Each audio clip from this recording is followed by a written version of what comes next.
ما كان بينه وبين الموت إلا أن يأكل لحم فيل، يعني لو أكل لحم فيل كان مات. كان إبراهيم الخواص رحمه الله مع مجموعة في قارب مسافرين في نص البحر، وفجأة من دون سابق إنذار ارتطم القارب حقهم في حجارة في البحر اللي خلى القارب قطع بنص البحر. كان إبراهيم واللي معه ما بين الحياة والموت، تشبثوا بقطع من أجزاء القارب وكانوا ما بين واعي وفاقد للوعي. جلسوا على هذا الحال ما بين الحياة والموت إلين رماهم الموج على شاطئ جزيرة غامضة وهم فاقدين الوعي.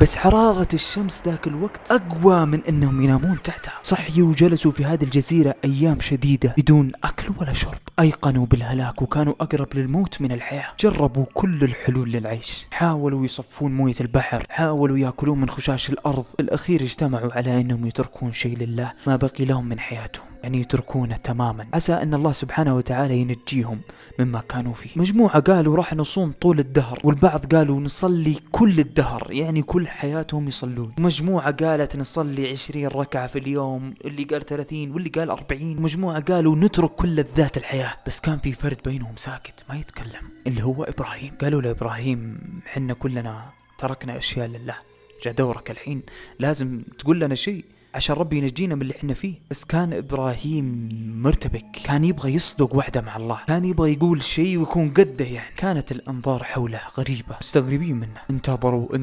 انتظروا بعدين قالوا تبغانا نموت أنت؟ عجل علينا. وقتها نطق إبراهيم وما كاد ينطق،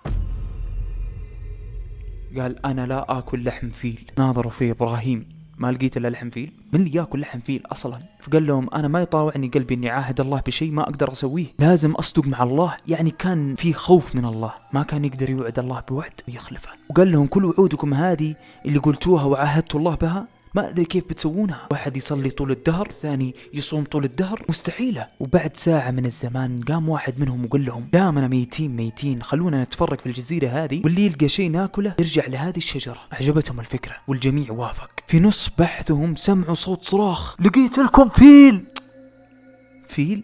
يا الله يا حظ إبراهيم، في الجزيرة هذه كلها ما لقيوا إلا فيل. وفعليا اجتمعوا حوله ولقيوا إنه فيل، بس إنه كان فيل صغير. قاموا ذبحوه وشووه اللحم، وكانوا يقنعون إبراهيم يا إبراهيم تموت لو جلس زي كذا، بتموت يا إبراهيم لازم تأكل. بس إبراهيم اتجه إلى شجر وجلس وقال لهم ما أخلف عهدي مع الله.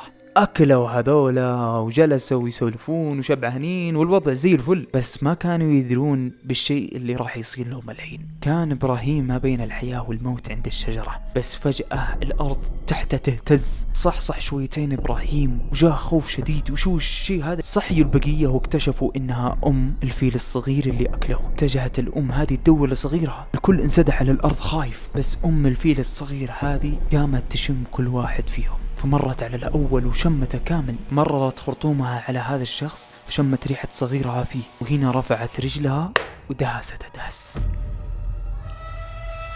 هنا بدأ ينتشر الخوف في البقية، وبدأ يزيد الاستغفار والتشهد. ومرت على الثاني ونفس الشيء، مررت خرطومها فشمت ريحة صغيرها ودهسته، والثالث والرابع دهستهم كلهم. بس باقي واحد عند الشجرة اللي هو إبراهيم. راحت لين وصلت عند إبراهيم، وهنا إبراهيم روحه غادرت جسده إلا شيء من الخوف. مررت خرطومها على إبراهيم، وإبراهيم ما بين استغفار وتشهد. مررت المرة الأولى ما شمت صغيرها، المرة الثانية والثالثة. إبراهيم هنا already صار في السماء السابعة من الخوف.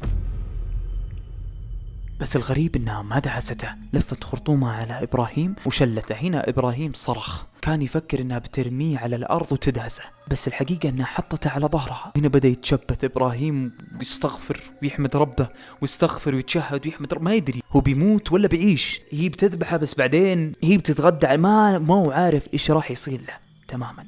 مصيرها غامض. بدت هذه الفيلة تركض به ما بين ركض وهرولة، وإبراهيم ما بين استغفار وتشهد وشكر لله لأن ربي أجل قدره. وجلست هذه الفيلة تركض به ساعات لين وصلت عند منطقة قريبة من قرية. لفت خرطومها عليه ورفعته في الهواء.